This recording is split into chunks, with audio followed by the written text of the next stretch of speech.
Kita orang tua di zaman sekarang, pertanyaan kita yang pertama kepada anak-anak kita bukan ma ta'buduna min ba'di. Yang kita tanya, ma ta'kuluna min ba'di. Kalau bapak lu nggak ada, nanti lu makan apa, Tong? Perkara anak mau menyembah apa, itu nomor 18. Yang penting makan apa lu nanti.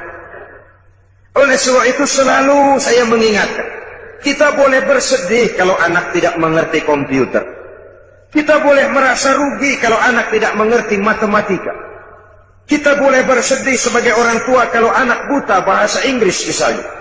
Tapi tahukah kita bahwa tidak ada satu kemalangan yang lebih malang selain daripada kalau kita mempunyai anak-anak yang jauh dari nilai-nilai iman. Alangkah hebatnya kalau anak-anak kita itu ahli komputer, imannya mantap. Ahli matematika, akidahnya kuat. Bahasa Inggrisnya fasih, keyakinannya teguh. Otaknya boleh Jerman, tapi hatinya tetap Mekah. Ada keseimbangan. Punya stabilitas temperatur batin. Sehingga dengan demikian, jiwanya tidak lentur dan luntur. Ia tidak kehilangan idealisme di tengah jalan. Beriman kepada Allah dengan sebenar-benarnya, meresap sampai ke tulang sumsum yang dibuktikan dengan amal perbuatan kita. Kalau sekedar beriman, sekedar berucap saja, rasanya mudah. Sebab itu yang dikatakan iman yang sebenarnya itu ialah iqrarun bil lisan wa tasdiqun bil qalbi wa amalun bil arkan.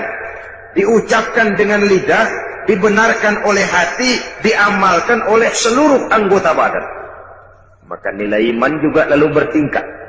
Ada orang yang nilai imannya baru kepada tingkat iqrarun bil lisan, sekedar ucapan lidah, belum berakar ke hati. Iman yang begini nih, yang kesenggol supermi 3 bungkus amburadul.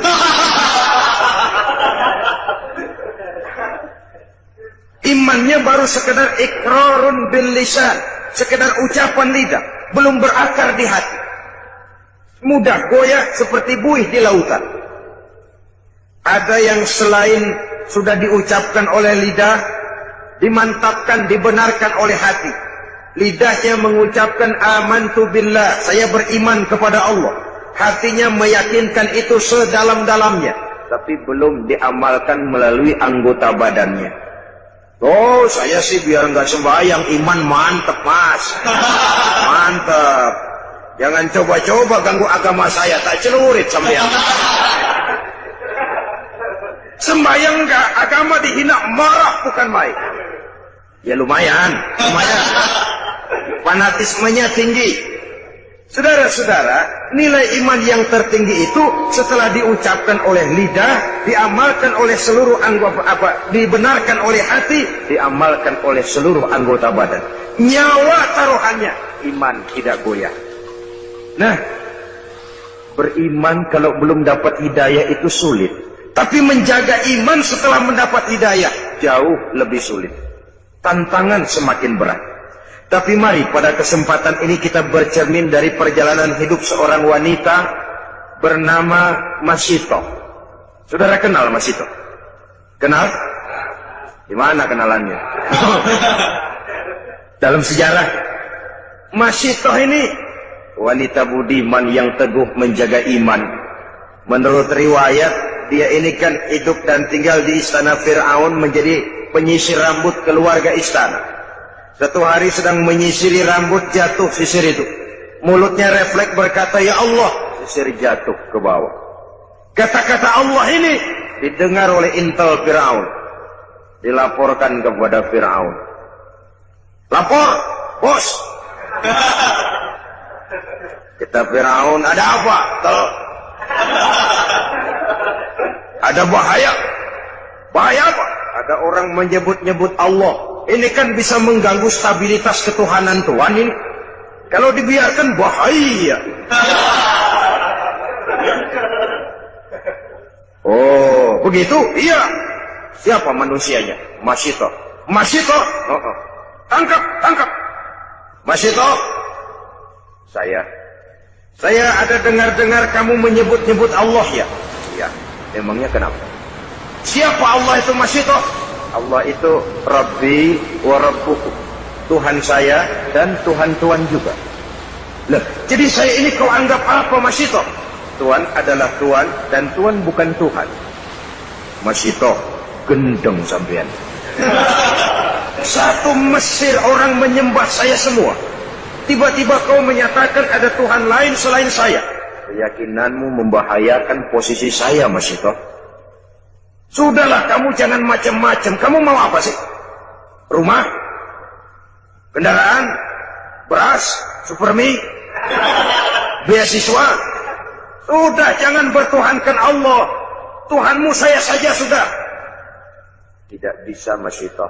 Tidak bisa Fir'aun, kata Mas Ito. Rabbi Allah, Tuhan saya tetap Allah. Kamu tetap dengan keyakinanmu seperti itu? Tetap. Dan kamu tahu resikonya? Apa? Kamu akan saya siksa Mas Ito. Silahkan. Kamu berani? Demi iman. Kamu memang gila Mas Ito.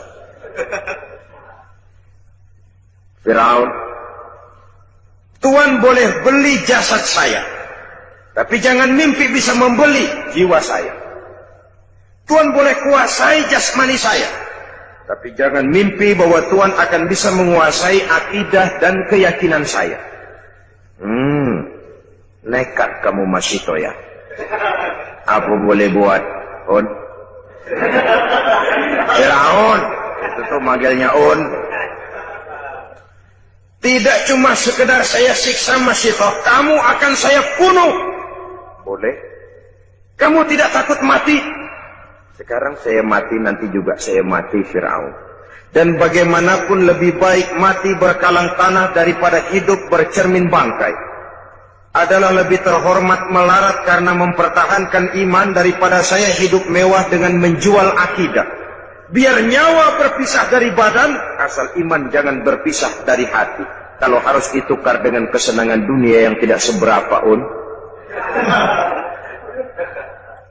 Tidak cuma kamu Mas Ito, anak-anakmu akan saya bunuh. Boleh. Kamu tidak sayang dan cinta kepada anak-anakmu? Jangan tanya soal itu, Firaun. Saya ibu mereka yang melahirkan mereka dalam pilihan antara hidup dan mati. Saya besarkan mereka dengan untayan air mata, cucuran keringat, kadang genangan darah. Tidak ada ibu yang tidak cinta dan sayang kepada anaknya. Tapi ini akidah. Iman saya lebih mahal daripada kecintaan saya kepada anak-anak saya. Saya rela berpisah dengan mereka untuk iman. Tidak cuma anak-anakmu Mas Ito, suamimu akan saya bunuh. Silahkan. Muangkel Fir'aun, kemarahannya sampai kepada puncaknya.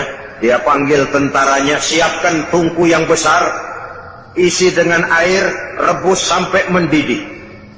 Dicari tungku yang besar, bapak moyangnya kuali. Lalu disiapkan kayu bakar, diisi tungku itu dengan air, direbus air ini. Beberapa lama kemudian air bergolak, menggelegak, panas.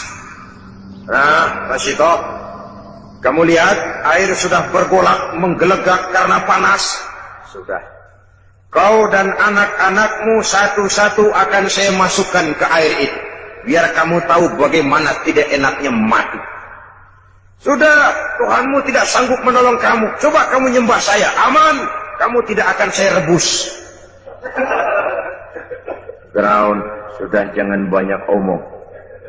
Kalau kamu mau laksanakan, laksanakan saja. Jangan mimpi saya akan berubah akidah. Rabbi Allah, nyawa taruhannya. Tuhan saya tetap Allah. Mulai. Anaknya dulu. Mas Ito, lihat, anakmu yang pertama akan saya mulai. Diangkat oleh Algojo, anak ini dimasukkan ke tungku yang berisi air mendidih. Bergolak air, masuk si anak ke dalam air, menggelepar, meregang nyawa. Mas Ito dengan air mata berurai membasahi pipi, menyaksikan anaknya menggelepar menghadapi ajal. Selamat jalan nak, ibu sayang kepadamu, ibu cinta kepadamu nak. Tapi ini akidah. Ini lebih mahal dari segalanya, nak. Ibu ikhlas. Mudah-mudahan nanti kita bisa berkumpul di akhirat di bawah naungan ridho Allah. Kuatkan hatimu, nak. Jaga teguh iman. Jangan menyembah Fir'aun. Gugur anak sebagai syahid. Anaknya yang kedua, ketiga, dan selanjutnya. Masito sendiri sampai kemudian suaminya. Seluruhnya gugur di air yang mendidih untuk mempertahankan iman. Kalau Masito, suaminya, anak-anaknya, nyawa taruhannya, nyawa mereka lepas, dan iman tidak goyah. Adakah intan yang lebih mahal? Adakah mutiara yang lebih berharga selain daripada nilai-nilai iman ini? Tidak ada. Jikalau dia hancur, jikalau dia sudah tidak ada, apalagi yang bisa kita banggakan di dalam kehidupan. Sebab itu, satu kali la ilaha illallah. Mari kita pasang tekad sampai mati, sampai tetes darah yang paling penghabisan, tetap la ilaha illallah. Karena Islam kita hidup, untuk Islam kita berjuang, dan dalam Islam kita ingin kembali menghadap Allah Subhanahu wa ta'ala.